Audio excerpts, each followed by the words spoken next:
मेरा घर मैं चलाता हूँ, मेरे बगैर क्या होगा, ये हमें वहम है। और अगर मैं न रहूं तो क्या होगा।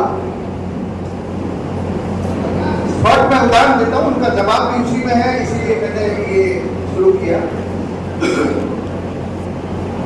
कि एक भक्त था गुरु जी का। तो गुरु जी ने अपने सभी भक्तों को एक आदेश दिया कि 7 दिन के सत्संग सुनने सभी को आना है। और वो गुरु भक्त इतना था कि गुरु की आज्ञा टालना नहीं चाहता था, लेकिन उसके घर की परिस्थिति बड़ी खराब थी। उसके घर में अन्न का एक दाना नहीं बचा था। अब वो गुरु जी की आज्ञा पालन करे या घर के बीवी बच्चों को खाना दे, उसके लिए बड़ी धर्म संकट पैदा हो गया था। एक तरफ तो कर्तव्य निभाना है, बीवी बच्चों के भोजन की व्यवस्था करनी है, और दूसरी तरफ गुरु का आज्ञा आ गया है कि वहां आके सत्संग में बैठो और 7 दिन तक रहना है। अब भौतिक माया से जुड़े हुए सत्संग तो पेट थोड़ी भरेगा, ऐसे ही सब सोचेंगे सत्संग से थोड़ी पेट भरने वाला। हमारी समस्या का समाधान होता है तो बस। अब यहाँ बैठे जितने भी है ना, सभी हम लोग स्वार्थ से जुड़े हुए, सभी को भगवान की बातें या सत्संग से भी ज्यादा रुचि अपनी अपनी समस्या का हल मिलने में। तो गुरु जी ने तो कह दिया कि भाई तुम आओ, 7 दिन सत्संग करना है। और उस व्यक्ति के घर में अन्न का दाना नहीं, तब करेगा। तो उसके मन में विचार आया कि अगर मैं सत्संग में गया तो मेरे बीवी बच्चे भूख से मरेंगे, और ना गया तो गुरु आज्ञा का अवहेलना हो जाएगी, उसका मुझे पाप लगेगा। तो करेगा क्या? तो उसके मन में एक प्लान बना कि मैं अभी कहीं से भी कुछ पैसे मांग के लाऊंगा, नौकरी छूट चुकी है, पैसे मांग के लाऊंगा तो भी कोई देगा नहीं, भरण पोषण में बच्चों का करूं कैसे। तो उसके मन में एक प्लान आ गया कि गुरु जी के पास जाता हूँ और उनसे क्षमा मांग लूंगा कि मैं आपके सत्संग में 7 दिन नहीं रुक सकता, और आते वक्त भंडारा वहां होगा, वहां से खाना लेके आऊंगा तो आज का काम हो जाएगा, बीवी बच्चों का पेट भर जाएगा। तो आज का काम गुरु जी की आज्ञा का उल्लंघन भी नहीं होगा, और मैं वहां से खाना लेके आऊंगा तो बच्चों को खाना आज तो कम से कम मिल जाएगा। ऐसा सोच के वो अपने बीवी बच्चों को बताए बगैर गुरु जी के पास चला गया। गुरु जी के पास जाके क्षमा मांगा कि गुरु जी मैं 7 दिन सत्संग सुन नहीं सकता, क्योंकि मेरे घर की परिस्थिति बड़ी खराब है।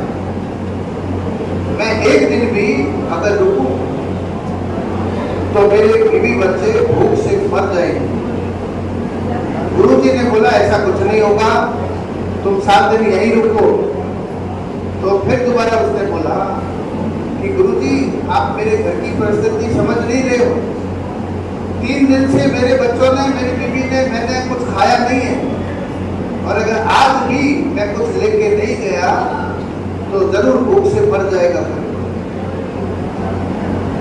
गुरु जी ने बोला कोई बात नहीं, तेरी चिंता जायज भी होगी, लेकिन तू 7 दिन यहीं रुक। तो बोले मैं बता के भी नहीं आया किसी को, वो चिंता से डबल मरेंगे, एक तो भूख से मरेंगे, फिर चिंता से मरेंगे। तो गुरु जी ने बोला ऐसा कुछ नहीं है, तुम यहीं रुको। अब उसका गुस्सा बढ़ने लगा कि ये कैसा गुरु जी है, लोग तो इनको अंतर्यामी कहते हैं, उनको सब पता लगता है, उसके बावजूद ये मुझे बोल रहे यहाँ रुको, मेरे बगैर उनका क्या होगा, मेरे बगैर तो भूख से मर ही जाएंगे ना। गुरु जी को समझ नहीं आ रहा, और गुरु जी अंतर्यामी है, उनको सब दिखना चाहिए था कि मेरे घर की रियल है, मैं झूठ नहीं बोल रहा हूँ।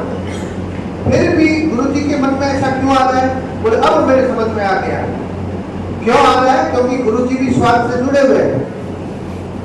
गुरु जी की यहाँ भीड़ नहीं होगी ना तो सत्संग का कोई मतलब नहीं।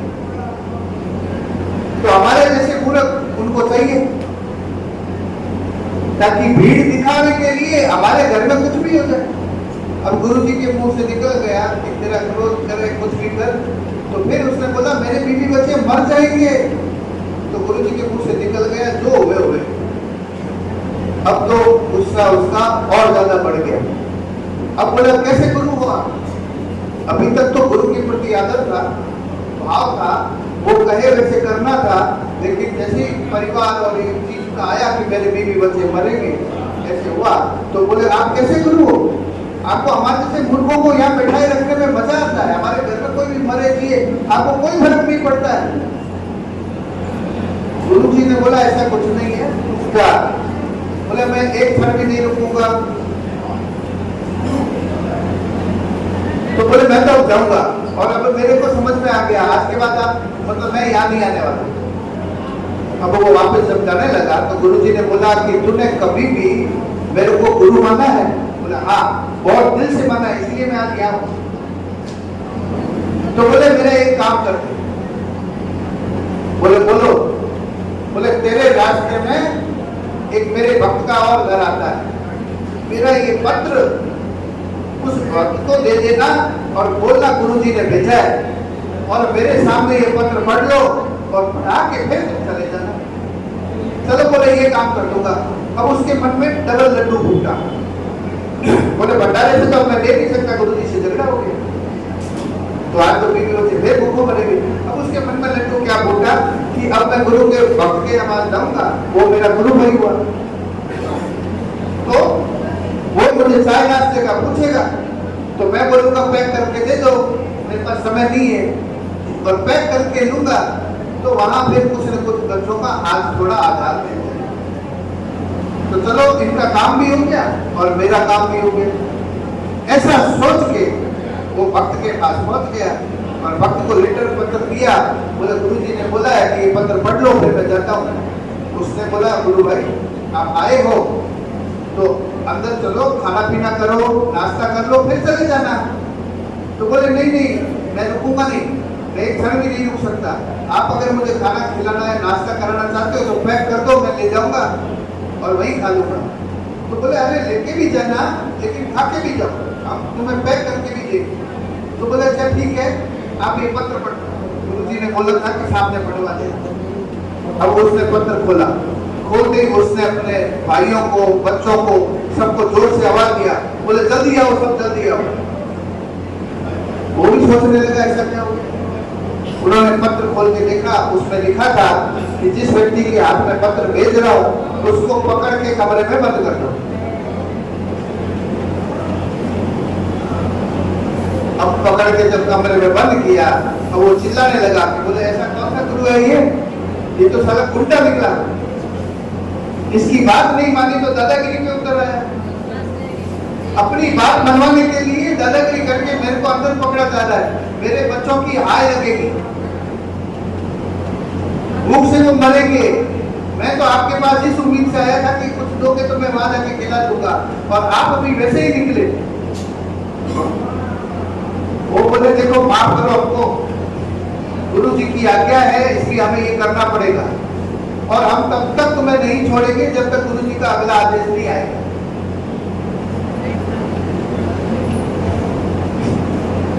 अब वो पकड़ के जब अंदर रख दिया तो वो चिल्ला रहा है एकदम जोर से, मेरे को छोड़ दो, मेरे बीवी बच्चे मर जाएंगे। अरे वो छोड़े नहीं, और उधर उसके बीवी बच्चे वाकई में भूख से दिल मिला रहे कि वो झूठ नहीं बोल रहा। अब यहाँ पर गुरु गलत था या शिष्य गलत है समझ में नहीं आ रहा था, क्योंकि वो अपनी जगह सच था, उसके घर परिवार की हालत खराब थी, और उधर गुरु कर रहा था ऐसे।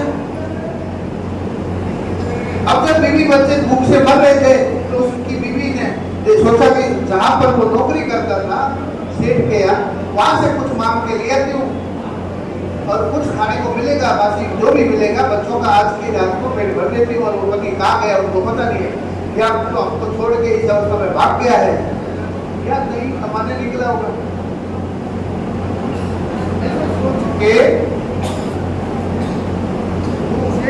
चली गई जहाँ पर नौकरी,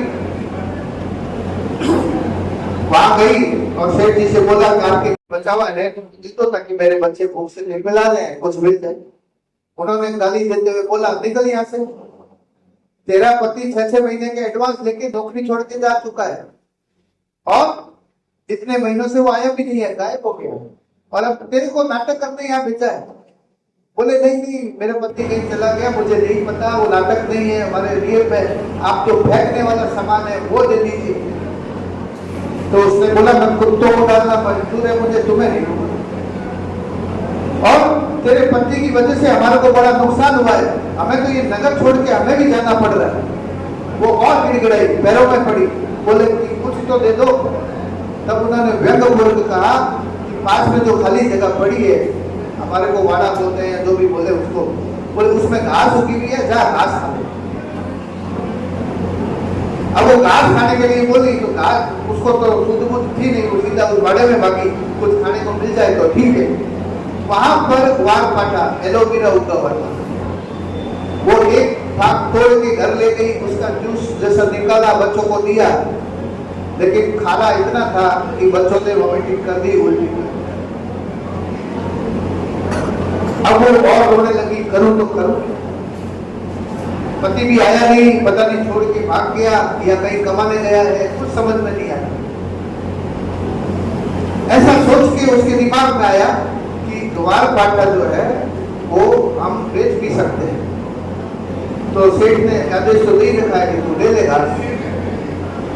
तो वो ग्वार पाटा तोड़ने के लिए सामान लेके गई और काट के कुछ ग्वार पाटा काट रही थी, खोद रही थी। उतने में वहां पर सोने का कलश निकल आया, जिसमें सिक्के भरे हुए थे सोने के। वो चुपके से अपने पल्लू से छिपाया, दौड़ के रात के टाइम घर आई, एक सिक्का लेके गई, बाजार से सामान खरीद के लाई, खाना दिया बच्चों को, आंख पेट भर गया। और जहां से व्यापारी के पास वो सोना बेचने गई थी, उसको बोला कि मेरा पति बाहर कमाने गया है, उसने ये सिक्का भेजा ताकि उसके चरित्र पे कोई आंच ना आए, ये कहां से लाई, और अगर बता दे तो लोग छीनने आ जाएंगे। तो ऐसा सोच के उसने बोल दिया गांव में, और वो धीरे धीरे सोना बेच के एक दुकान कर ली, दुकान से 2 दुकान कर ली, 3 दुकान कर ली, झोपड़ी घर तोड़ा के महल बना दिया। 1.5 साल तक अभी भी वो वहां बंद है, और इधर व्यापार उसका बहुत बढ़िया चलने लगा है, और पूरे गांव में वो नगर सेठ कहला रहा है। उसकी 4 से 5 शोरूम दुकानें हो चुकी है। 1.5 साल के बाद, साल भर के बाद में गुरु जी का आदेश आया कि अब इसको छोड़ दो। अब उसकी दाढ़ी बढ़ गई, हालत खराब, दौड़ के गांव आया, आकर देखा उसका घर नहीं था वहां। उसने सोचा सब मरमरा गए, लोगों ने कब्जा कर लिया, किसी ने अपना महल बना दिया, तो बीवी बच्चे तो मर गए होंगे। अब वो भी थोड़ा सा सोच विचार रहा था, तो एक दुकान से उसने सोचा बिस्किट लेके खा लेता हूँ, क्योंकि जाते वक्त गुरु भाई ने कुछ पैसे दे दिए थे। अब वो बिस्किट के लिए जैसे गया उस दुकान पे, तो उसी का नाम लिखा हुआ था उस दुकान पे। तो उसने सोचा मेरे नाम का कोई और होगा। उसने बोला यहाँ पर एक घर था, झोपड़ी थी, वो कहाँ गए? बोले वो कहाँ गए, वही महल ही उनका है, और वो हमारे सेठ की है, दुकान भी उनकी, और ऐसे और 5 दुकानें उनकी और है उधर। तो बोले वो सेठ है? बोला हाँ। अब वो खुद ही है, लेकिन उसको वो जो आदमी है पहचान नहीं है। उतने में उसके गांव का परिचित व्यक्ति आया, उसने देखा, अरे राधे श्याम, तेरी ये हालत कैसे हो गई? तू तो नगर का सेठ कहलाता है, बाहर बहुत बढ़िया पैसा कमा रहा है, रोजाना तो पैसे भेज रहा है, और तेरी ये हालत? बोले मैं नगर सेठ हूँ। बोले हाँ। उसका तो दिमाग खतरा, ये क्या हो? वो अपने घर बीवी बच्चों से मिलने नहीं गया, सीधा गुरु जी के पास भागा। भाग के उनके चरणों में दंडवत प्रणाम करते हुए बोला, मेरी गलती मुझे समझ में आ गई।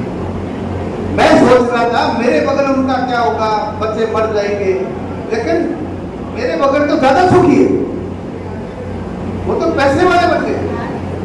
तो इसलिए हम लोग सभी जो है ना, एक महल पाल के बैठे हैं कि हम अपने बच्चों को ये बना देंगे, बच्चों को वो कर देंगे, ये करके जाएंगे। इस चक्कर में ना तो आप धार्मिकता कर पाते हो, ना अपने इस काया को सुख दे पाते हो, और जब तक वो जो पैसा बचा के आपने जो पैसा बचाते हो, जब आप उन बच्चों का समय आता है तो वो पैसे की वैल्यू ही नहीं रहती है। हम सब उस चीज का उदाहरण है कि हमारे पूर्वज जो छोड़ के गए, आज उस पैसे की कोई वैल्यू नहीं। यानी कि खुद का कमाया हुआ ही काम आएगा। और माता पिता ये फालतू की चिंता कर रहे हैं कि हम उसका ये बढ़ा देंगे वो बढ़ा देंगे, उस चक्कर में ना तो वो धार्मिकता करते हैं, ना कुछ यात्रा पे जा सकते हैं, ना कुछ कर सकते हैं। तो इसलिए ये हमारा वहम आज से मिटा दीजिए कि हमारे बगैर उनका क्या होगा। बढ़िया ही होगा, जो वो अपनी किस्मत लिखवा के आए वही होगा। जे पूत सपूत तो क्यों धन संचय, जे पूत कपूत तो धन क्यों संचय। यानी अगर बेटा सपूत है तो उसको जरूरत नहीं है, आपको पैसा संचय करने की जरूरत नहीं। अगर कपूत है तो अभी नहीं करना चाहिए, वो लुटा भी कर सकते, बर्बाद कर देगा। तो दोनों ही सूर्य में धन संचय करने की जरूरत नहीं। तो आज से ही अपनी काया को रोशना बंद करो, मौज करो, धर्म करो, पुण्य करो और आनंद लो। कल क्या होगा ऊपर वाले पे छोड़ दो।